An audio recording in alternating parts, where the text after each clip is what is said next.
Hello, ladies and gentlemen, and welcome to this special episode of Astral Games. It was supposed to, the original plan was an Astral Games Day, but we have with us Bookfish35. Hello! And all my multiplayer games are Astral Specials. In any case, we did it because Bookfish also wanted to check out Conclave for herself. Why not combine the two into a show and a multiplayer event? Because that's awesome. Yes, as you can see, we can't have you all have all the fun, bro. Yes, that is true. I like to share fun. Yes, today we are playing a one-shot.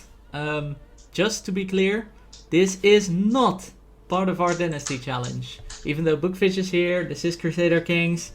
This is not part of our Dynasty Challenge. Our Dynasty Challenge will continue as normal tomorrow evening.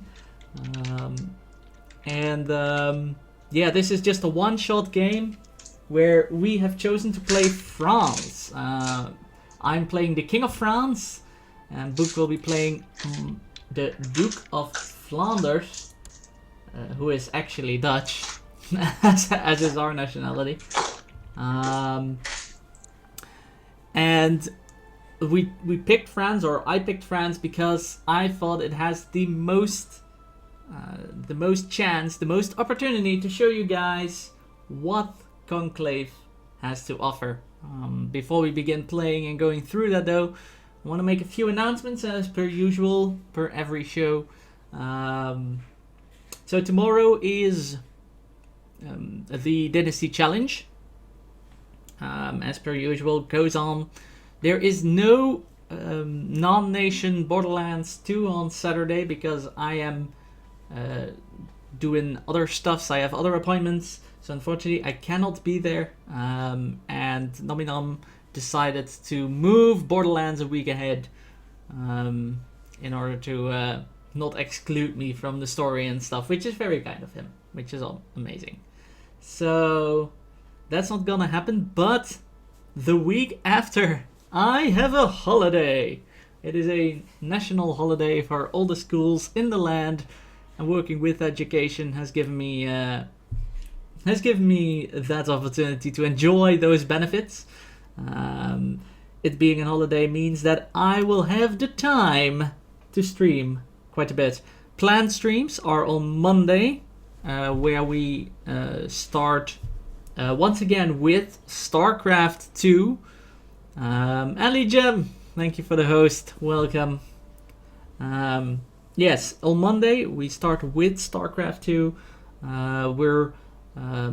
We finished Wings of Liberty last time, which is the first part of the trilogy, so to speak. So on Monday we will jump back into StarCraft with Heart of the Swarm, which is the second part of the trilogy.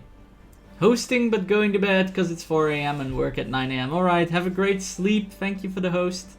I am doing great. I am doing excellent. Everything is going well, actually. So, yippee! I hope you're doing well as well. The other planned stream is on Wednesday evening, because I do have, even though it's a holiday, I unfortunately have other appointments on the Wednesday, so still no Wednesday during the day stream. But it will be a Wednesday evening, a Astral After Dark. Once again, you're good surviving. That sounds interesting. The way you put it. The way you put it is, but you're good. That's good. Good to hear. So yeah, Astral After Dark on Wednesday, being the Banner Saga once again, as was Astral After Dark 1. Astral After Dark 2 will also be the Banner Saga. Yeah, that's the second stream. And the third stream of that week is, of course, going to be Friday evening, the Dynasty Challenge. It is once again a thing. The Dynasty Challenge is a thing every Friday evening, as many Friday evenings as possible. And so, this Friday will once again be the Dynasty Challenge. Those are the announced streams. If I do have some more time, I will be streaming some more. I don't know yet. I'm not sure. One of the things that obviously comes out this week that will be released is of course XCOM 2. Really looking forward to that game myself, as I'm a big XCOM fan. I really enjoyed XCOM 1, and I'm really looking forward to XCOM 2, so I might stream that somewhere that week as well. We'll see how much time there is and stuff like that. So keep your eyes open. I'm gonna try and get as many Astral Seers things in there as possible. Challenge is gonna be quite interesting. Yes, indeed. Alright, so let's jump into the DLC. As you can see from the outside, nothing much has changed. For those who are veterans of the game, you might have noticed 2 new icons up above on the screen. Those are the new child education buttons, and we're going straight into that. The main reason why I picked France for this one shot is that King Philippe of France is a child, and the child education has been revamped for this DLC. Usually, as it was before, you picked an educator who was a character with certain stats, with a certain culture and a certain religion, and the child had a chance of gaining traits based on what the educator had. So either the same traits or traits that were somehow related. The stats that the educator had, the stewardship, the martial ability, stuff like that, sort of the same, or at least in that area. And it had a chance to switch culture and religion to that of the educator. With Conclave, there is now a focus instead of an educator. Educator is still available, but it's more like a prestigious place, a prestigious office that does still increase the opinion of your vassals that you give it to. So you can still appoint an educator, a guardian to a child, and it will still increase the opinion, but it will no longer affect the child's education. It's now in the focus mode, which is just like in Way of Life. Different characters have different focuses, and focuses for child's education determine the sort of traits and the sort of stats he or she will develop. You've got a few stages. There's 0 to 6, or 1 to 6. No, 0 to 6. Yeah, you can select the focus at the age of 0. So 0 to 6 is the first focus. In that stage, I don't think I have a 0 to 6 child. No, but in that stage, each area, so you have diplomacy, martial, stewardship, intrigue, and learning, and each of those will have 2 choices. Each of those choices will have 2 new traits. As you can see here, the childlike traits such as affectionate, +1 diplomacy, or willful, +1 intrigue. 2 of those traits are connected to each of the choices. So, for example, you'll have 2 diplomacy choices, where 1 diplomacy choice will give a chance of a trait that gives +1 diplomacy and maybe +1 martial. And the other diplomacy focus might give you a chance to get a +1 diplomacy trait or a +1 learning trait. So it's randomized between those 2 traits, which one he or she will get. And all focuses have like a different set. Excited because Mom's coming home with a new modern modem to replace the shoddy one. Excellent, Sincarius. How are you doing today, sir? Welcome to the stream. So as you can see, education has really changed. That's the 0 to 6. Hey, Pixel Pirate, thank you for the host. Welcome. How are you doing? That's the 0 to 6 age range. Then the second education level is 6 to 12. And we can actually show you that because we've got a 9-year-old. on the 6 to 12 range, the same focuses apply.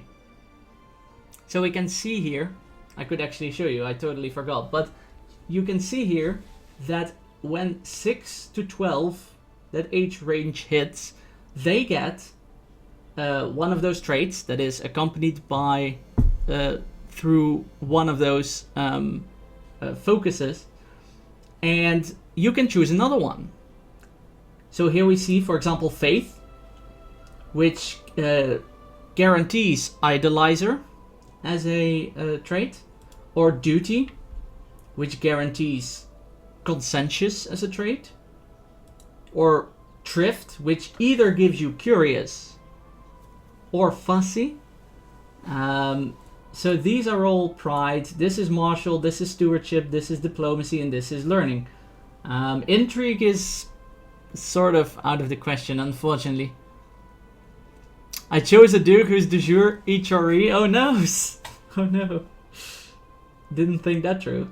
The special focus is heritage. Now heritage is doesn't have any traits accompanied to it, so the child won't get a trait, but it will for sure switch the culture and the faith to the one of, well, the main religion, so to speak, to the one of the current ruler.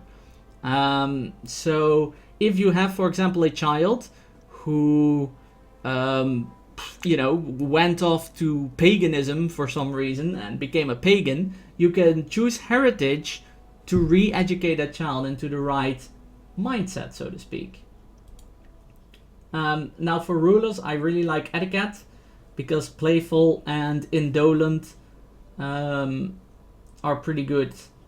Diplomacy or intrigue are pretty good for both, for rulers both. Or humility is also pretty good, which either gives learning or diplomacy.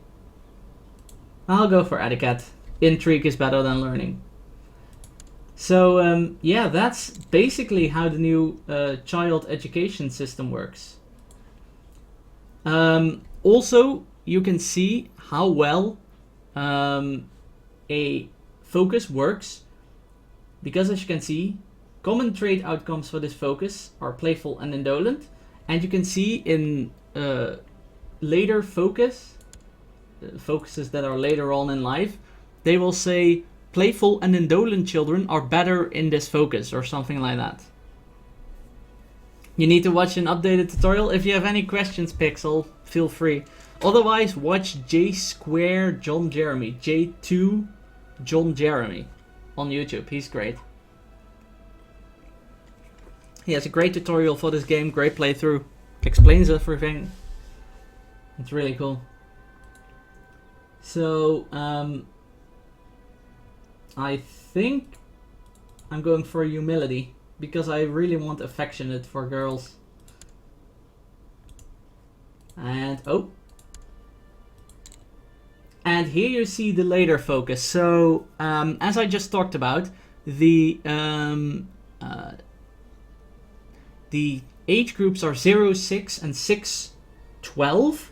And if you pass the age of 12, you get into the second focus group, so to speak.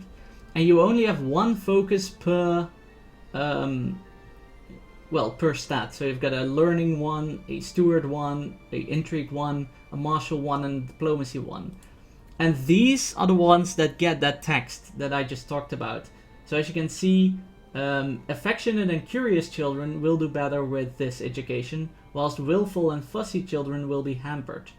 Unfortunately, I'm fussy, but I'm also curious, so I could be doing well. I like diplomacy for rulers a lot, so for rulers or children that are groomed to be rulers, I'm pretty I'm pretty focused into choosing this one. There's martial education, which rowdy and willful children will do well. There's intrigue education, which playful and fussy children will do well with. Brooding and conscientious stewardship, going into the books.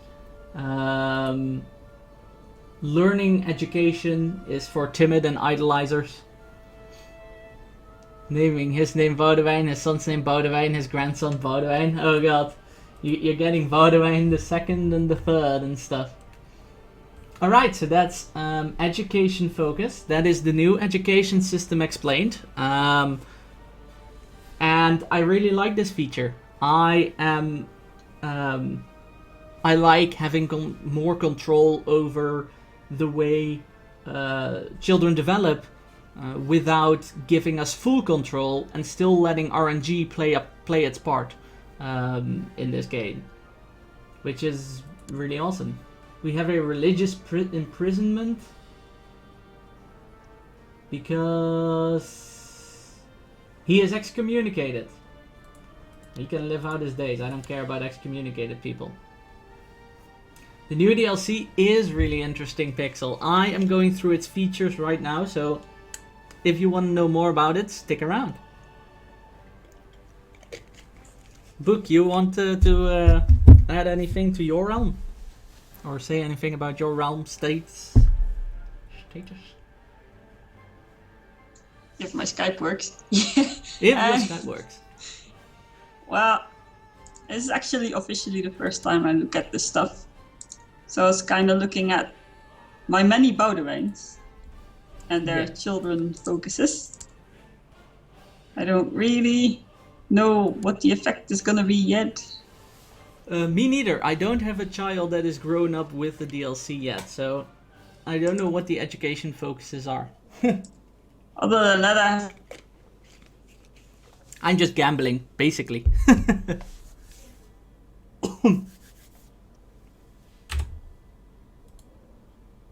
Oh, I think the Skype is gone.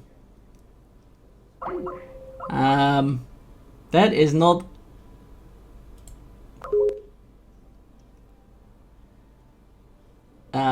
Alright. that happened. Are you back? I am back. The Skype went out. Yeah, if my internet's been a bit dodgy, if it's gonna give sync problems all the freaking time, then I'm going to just leave you to it because I don't want to spoil your stream. Alright. Yeah, so that's the education stuff. Jumping into the main meat of the DLC, boom! The new council mechanics. There are a few changes here in this interface. As you can see, there are tabs. This expansion adds a lot of tabs to most of the interfaces, so you won't see a lot of external interface changes, but more internal. This screen is the normal screen, and damn it, my Chancellor is crap and he's a strong guy. That's the one change of this screen, is that you sometimes see a fist alongside the people in the council. That means, the fist means they are a powerful vessel. They have a lot of power within your realm, and if people have a lot of power within your realm, they demand a council seat. If they're not on the council, you get a minus 30 opinion modifier, because they really want to be on the council. So I can no longer say, oh man, this guy has 5 diplomacy, he's really a crappy chancellor, let's select someone else, because here's a guy with 17 diplomacy, he would do a better job. Normally you would just go, alright, let's get the 17 diplomacy guy. But doing that now has consequences, because it will remove Duke Guillaume II of Toulouse from the council and will give him a minus 30 opinion modifier over me. And it's a powerful vessel, he's got a lot of troops. He's got 2.6k, which makes him a pretty powerful vessel. So it's no longer a chance or a thing of like who's the best at skill X and just put him on the council. It now is an actual, like, you're actually gonna think about it. Like, do I want this guy on the council because he's really good, but it will also piss off this powerful guy who has a lot of troops. But I'm still gonna do it. I'm gonna see. I want the better diplomatist because I'm going to try and get a claim on Brittany, who has no pacts. All right. We'll be going on that. We'll be going back to that later on. So I now kicked out the Duke of Toulouse from the council, and as you can see from this screen, he now has a minus 30 once seat on the council, modifier, which makes him minus 19, and he's powerful. So that is a problem. So in order to counteract that somewhat, I'm going to give him an honorary title. As you can see, however, for those that know the game really, really well, honorary titles are no longer as effective as they used to be. Seneschal, the most effective honorary title in the game, used to be plus 15 opinion. So we're naming him Seneschal, which is like an honorary title and an honorary position within the castle and the court. And he's happy because, oh my god, I'm now an important guy in the court. Normally that would give a plus 15 opinion, but with the new DLC, they cut down on the opinion modifiers that honorary titles give. So Seneschal is no longer as effective, but still effective enough to bring him under minus 10, which is kind of my own thing. I myself have put minus 10 as kind of like I want to try and get vessels above minus 10 as much as possible. It's not a game thing, it's just something my playstyle. Ah, you own Bologna. Yes, very nice. So even though he's away from the council, let's hope that the minus 9 will keep him in check. Alright, so yeah, the council itself really hasn't changed much, so I'm just gonna, I'm in your council! Woo! Yes, and I'm gonna send you to Paris to research on economics. The council itself really hasn't changed much in terms of usefulness. So minor titles are now in this screen. Again, minor titles really haven't changed much. You still have the commanders, the cupbearers, the seneschals, the masters of a number of animals, really. Really hasn't changed much. Now this screen is my council. Now this is the meat of the expansion. The mead. First off, we're just starting at the top of the screen, or at the bottom, I should say. That's better. You see your council before you. These are all the people that have a position in the council. So this row of people is equal to this row of people, except with the added effect of the regent being in the council if you are a child. So here you see those people.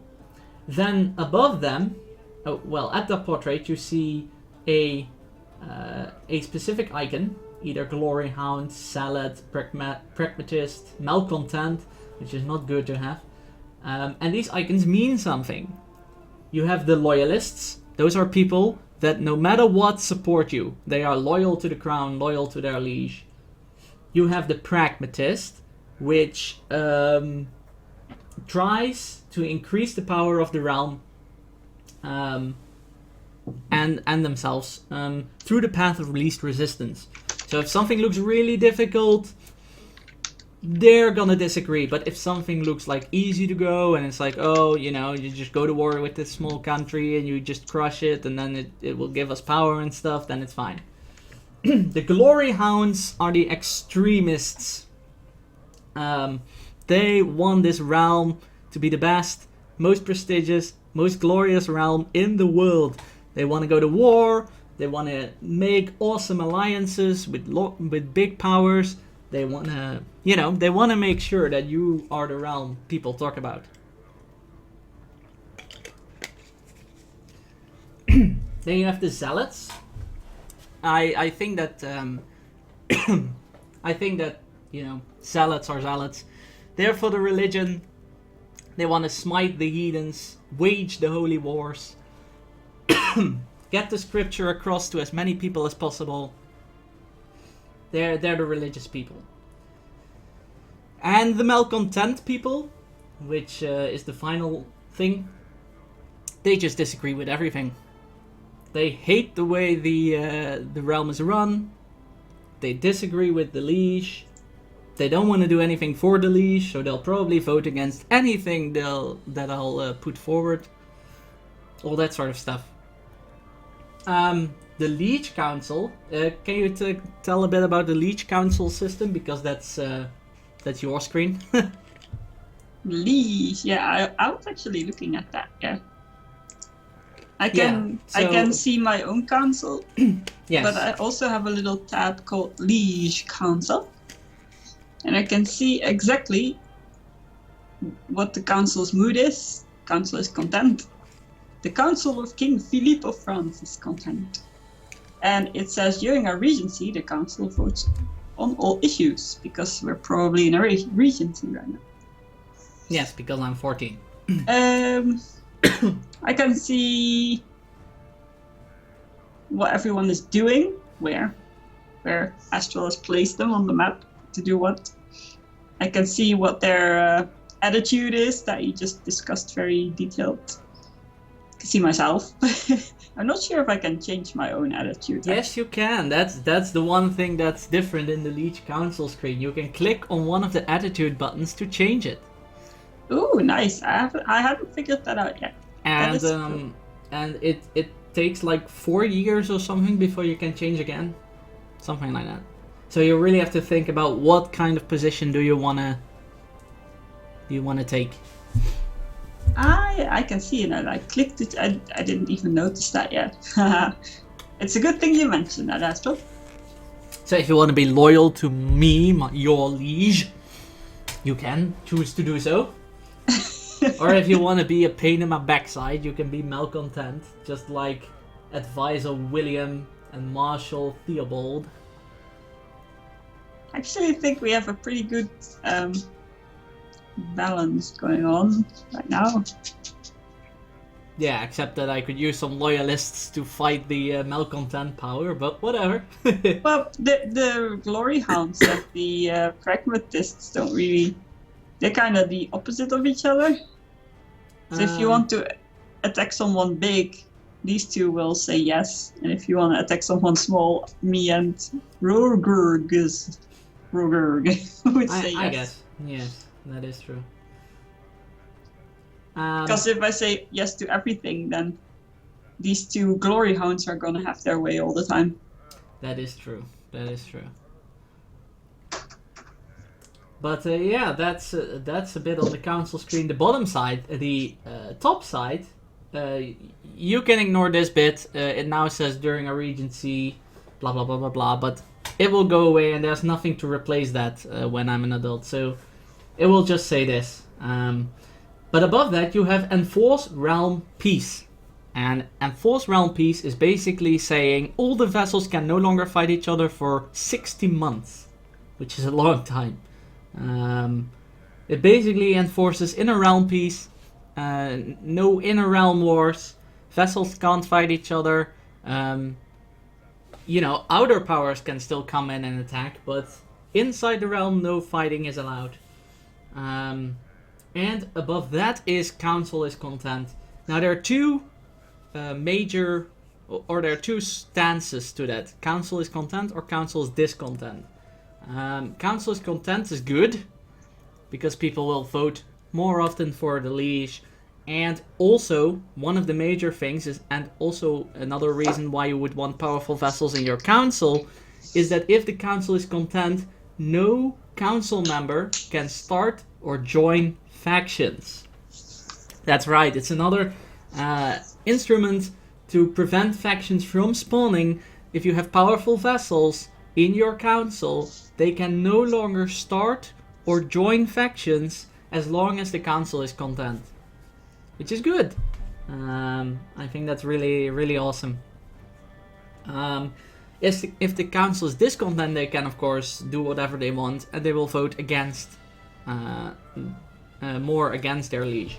The one pet peeve that I have with this with this council is content, council is discontent thing. I was playing my off-stream game yesterday and the day before, and my liege died, or the character I'm playing, the liege of the council, died, and the council is automatically discontent for 4 years.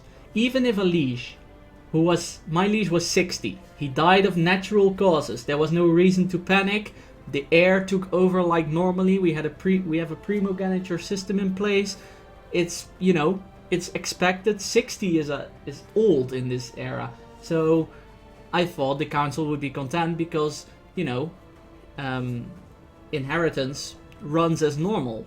But no, the council gets discontent no matter what if the liege dies, even if it's natural causes and all that stuff. So that's gonna happen to me very soon. Yeah, it's kind of my pet peeve, because it doesn't sound realistic. I mean, a council should expect their liege to die if their liege is 60 years old. Just saying. Like, if the game says, with a red skull under suspicious circumstances, stuff like that, then I would say, alright, council is discontent because everyone thinks the liege is murdered, there's some panic. Then I would say, alright, that's cool. But if everything happens normally and naturally, I would say, don't make the council discontent. That's kind of a bit of a pet peeve of mine. But other than that, the system works amazingly well.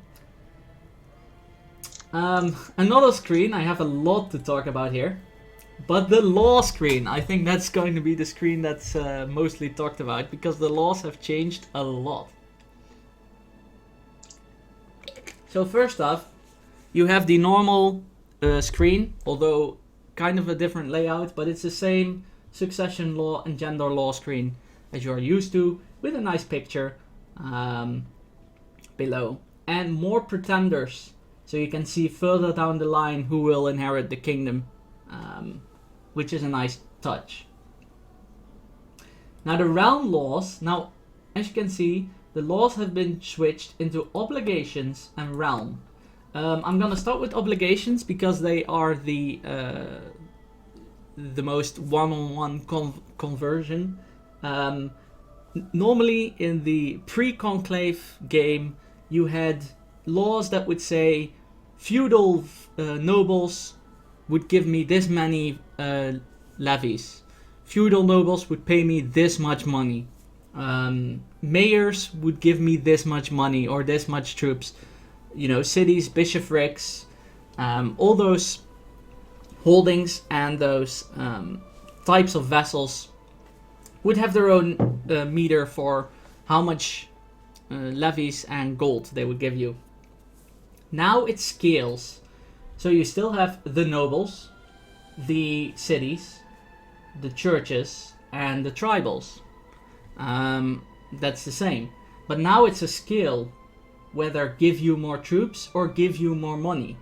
And you would have to, look around and switch around and see what's best for you.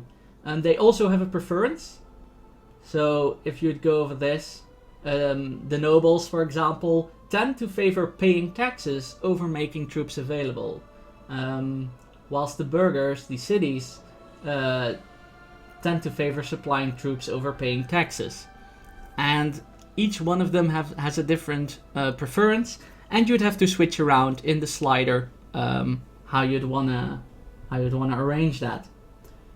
Realm laws. Now all the crown laws and stuff have been divided into realm laws, there are a lot more laws. Investiture is the same as it used to be. Either the Pope appoints your bishops or you can appoint them yourself. Controlled realm inheritance. This is the law that would prevent lands from your realm to be inherited by someone outside your realm. It's now a loose, basically, a loose law instead of integrated into medium crown law or high crown authority, I think was the old one. But you can change that to yes or no. Centralization, it's the same one. It gives you a different division between either vassal limits or domain size. State of women, you can now get your women more or less rights, basically. Traditional is traditionally what during the game is the usual stuff. You have marginal rights, which allows them to become spy master, so they're no longer allowed to become spy master just like that. You would have to have more rights. All the way up to full, where they can even lead your armies, which is an interesting mechanic. Oh god, I said something that got quoted. Excellent. But yeah, it's an interesting mechanic. The revocation of titles. Either you are allowed to take titles away from your subjects or you're not. And the religious one is for the infidels, which was the original one. That at some point in the Crown Authority line you could get, you could take away titles from heathens and heretics. And administration gives you access to different succession laws. Primogeniture, Gavelkind, Ultimogeniture, Seniority, you name them. Different laws like this give you different access to, or access to different to different inheritance laws. Also, Imperial gives you vice royalties, which are titles. If you don't know, they were in the original, but only with the Byzantine Empire. Now everyone can get them. Vice royalties is a title you give to a character, and when that character dies, the title returns to you. Which is an interesting mechanic, and now everyone can get them if you can get imperial laws. But you need to be a lot of stuff, as you can see, right over there. So those are the laws you can change. Council. The council, here you can see the laws of the council and change the laws of the council. Where can the council vote on? Are they abolished? The council can't vote on anything and the game just goes like normal. Everyone will be pissed, but the game, you as a ruler can decide everything. Or will you allow them to vote on things? Will you allow them to vote on revoking titles? If you take away a title from your from one of your subjects, is the council allowed to vote on that? Granting titles, if you want to give someone a title, is the council allowed to vote on that? Executions, if you want to execute somebody, is the council allowed to vote on that? War declaration, if you go to war, can the council vote on that? Imprisonment, if you want to imprison someone, same idea. And if you want to banish someone. The council has full power in HRE. Yep, that is true, because the HRE was a collection of states, officially. They did have an emperor, but he didn't have a lot of power there. So, it is as originally intended. Technology is the same. I think that is most of the, at least the meat of the changes, so to speak. So if you are ready, I'll just advance the time. I'm ready. I'm gonna find out what happens when the ruler dies. And when kids grow up. Actually. Well, let us know, because we want to know. You're a kid, you're gonna grow up. I am gonna grow up, but no ruler is gonna die, hopefully. I don't die as a kid, hopefully. But yeah, that's the meat of the mead. I keep saying mead. Well, I want to say meat of the expansion there.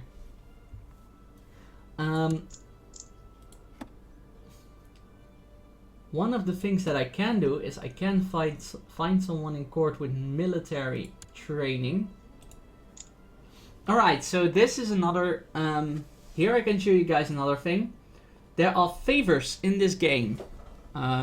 Favors in this game give you a lot of stuff. You can use a favor to let a counselor go with your decision. So if you declare war and a counselor says no, they can go to the counselor and say, I did you a favor, now you have to repay me, vote yes, for example. Favors can give you a lot of stuff. So you can buy them or you can get them in other ways. Alright, have a great work. Oh god, we're at war with the HRE. Oh boy. HRE is at war with us. apparently. Over one of your regions. Good job, Book.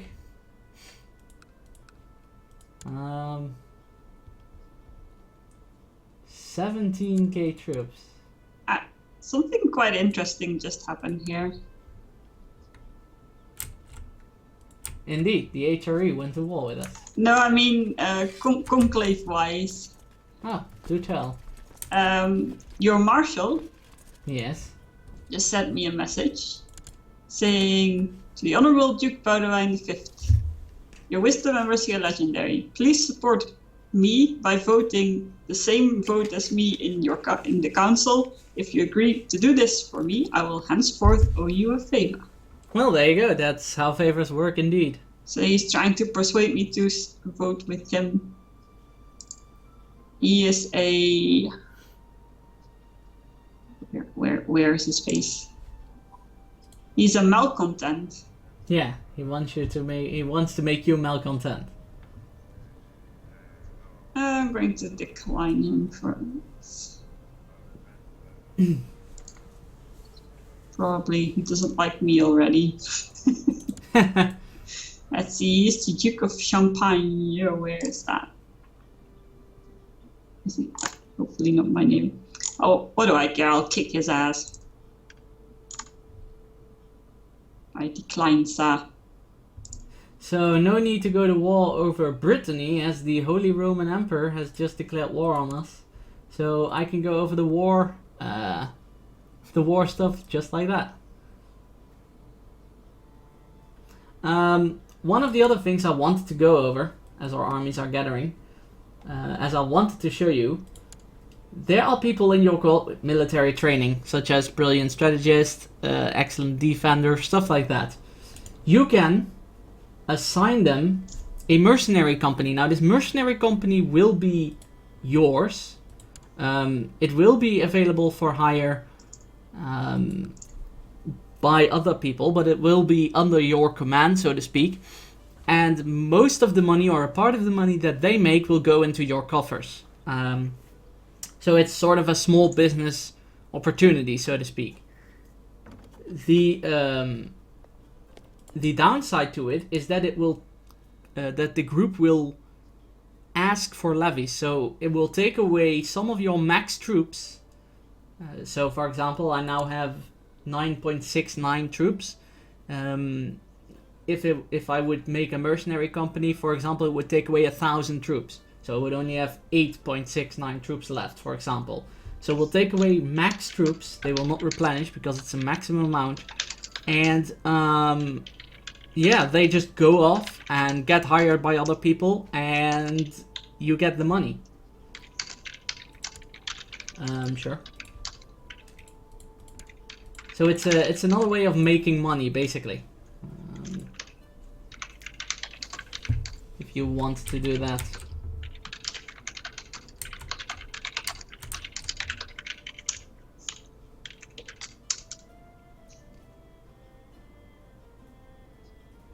How dare the sinful man start a faction against my liege? Yes. There are definitely factions. As there is a war with the Holy Roman Empire. They want my county. Yes. It's going to be an interesting playthrough, this. But I will be able to show you guys the war overhaul, because battles have also been overhauled. And the short version is that... Oh, or my Court Chaplain Knight, hold on.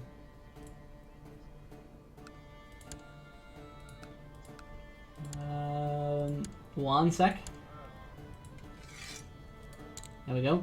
The short version is that battles last longer. Casualties have been reduced, which also means that morale loss has been reduced, so battles do last longer. But when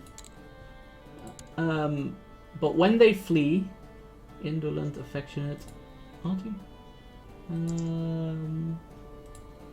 One sec. Indolent, affectionate. Yeah, diplomacy. But when they flee, another thing is that if armies flee, they flee multiple provinces. So they will no longer flee one province and just stand there to be getting crushed. They will flee further away. Actually, several provinces. And I have a feeling they're also faster when fleeing, because it makes sense, because they're no longer in the orderly lines that they used to be, and they're just scattered and running away as fast as their legs can carry them. So it makes sense that they're faster, and also fleeing further away. So yeah, that's the changes. Just battles are more gruesome. Battles are longer, dragged out conflicts. I don't think sieges have changed that much.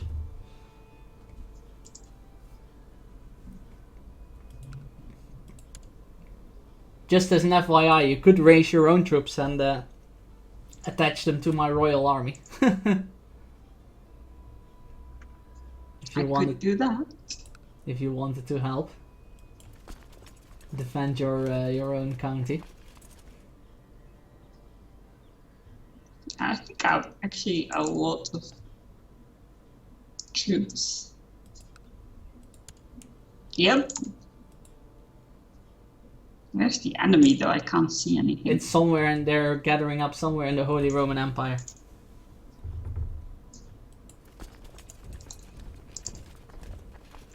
Whoa.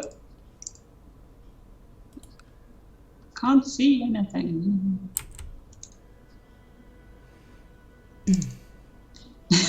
So many troops in such a small counties. So many troops, yeah. Screen clutterage. Oh, there they are. 13k. Ah! No! How much troops do you have?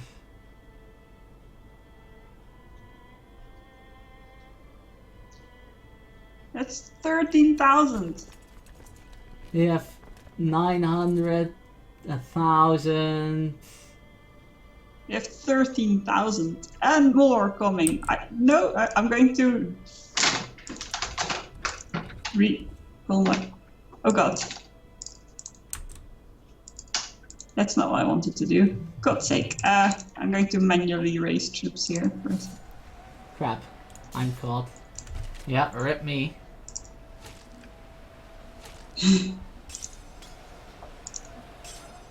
Yeah, they're getting this. So as you can see here, the battles go slower. Normally it would have already been halfway or something. But the battles do go slower. And yeah, there are more casualties because battles take longer. And morale goes down slower.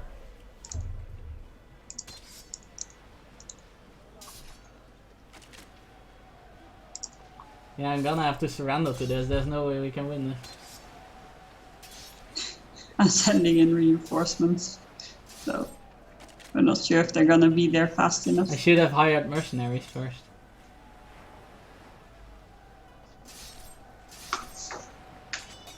Ah, hang on, I'm on my way.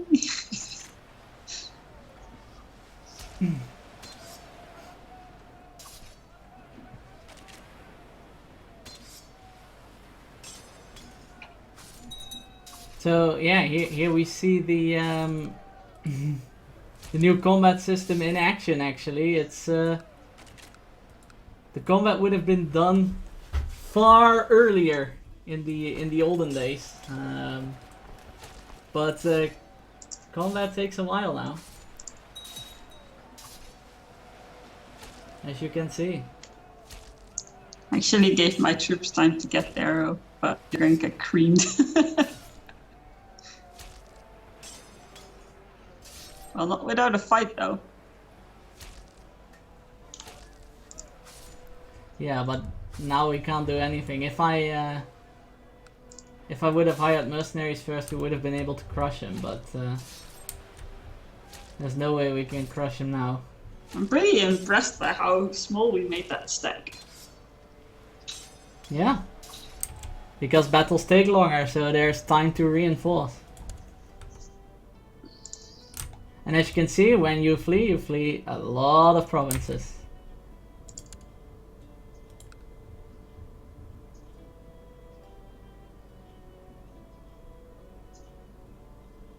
And I think you move faster. Yeah, you definitely move faster.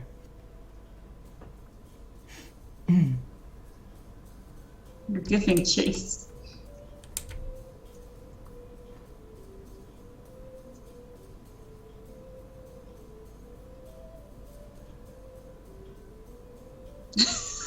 Your army just scatters.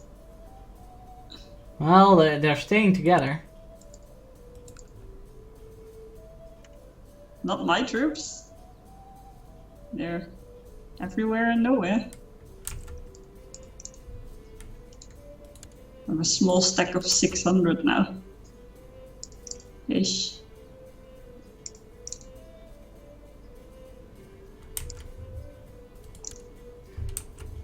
How do you like the... Hey, Vampire Baron, what up?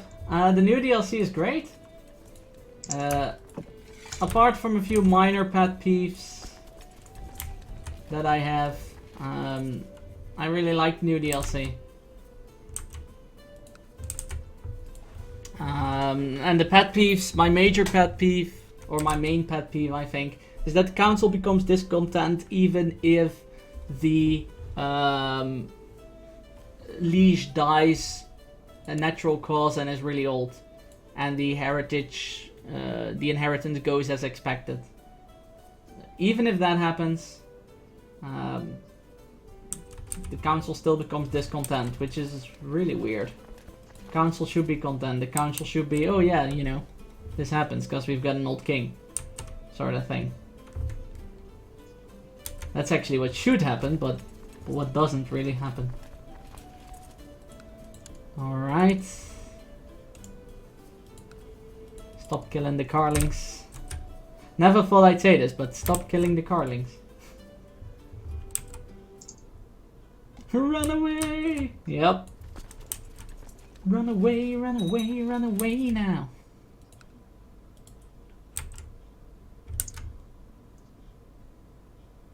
Man, the Holy Roman Empire is too strong.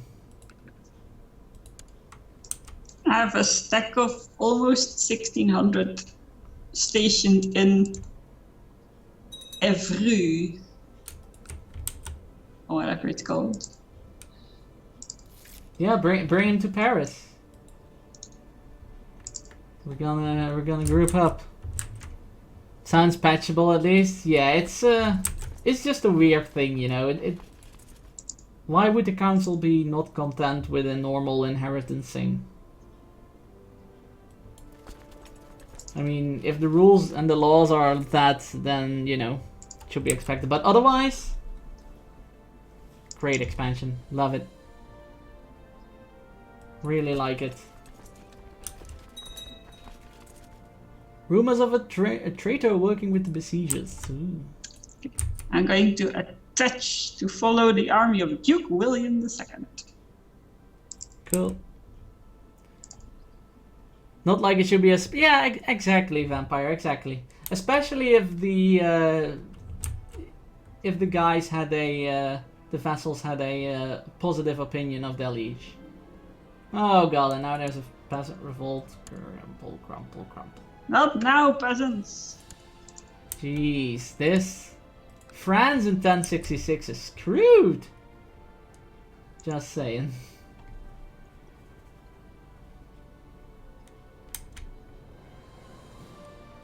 France in 1066 is really screwed. Man.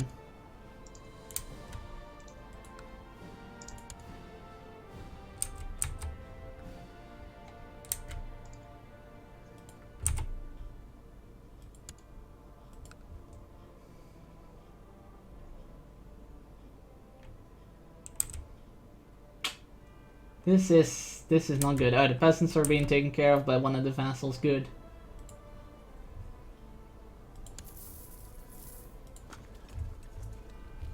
Now we are going to hire a big attack a mercs. Oh god. This time period where things start getting down high for France, yeah. It's not going well. I was hoping to show off some DLC stuff, and it's actually a good realm to show off DLC stuff, but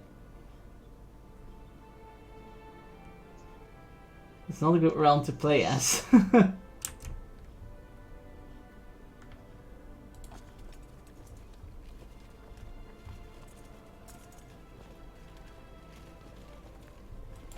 Crap.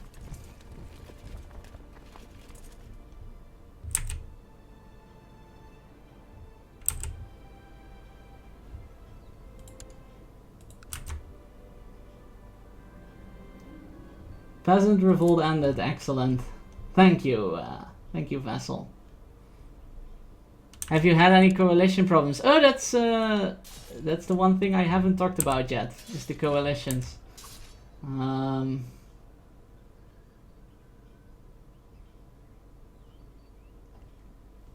Yeah. So with the expansion. I haven't had any problems myself yet, but with the expansion, there is the addition of infamy. When you expand at a certain rate or to a certain point, you gain infamy, and the higher the infamy, the more the other realms go like, holy crap, this guy is getting dangerous. And so the other realms will band together into a coalition in order to stop you from expanding too far if your infamy grows too big. Infamy decreases at a yearly rate, and my education has ended. Excellent. So once you have taken a big swath of land, you'll have to wait for a bit in order to let infamy cool down and you know, get back to conquering. I finished my education in diplomacy. I found the lessons rather tedious, and I'm a native appeaser. Crap. Thinking about things, I've concluded that everything in the world is not as the priests say it is, and I'm cynical.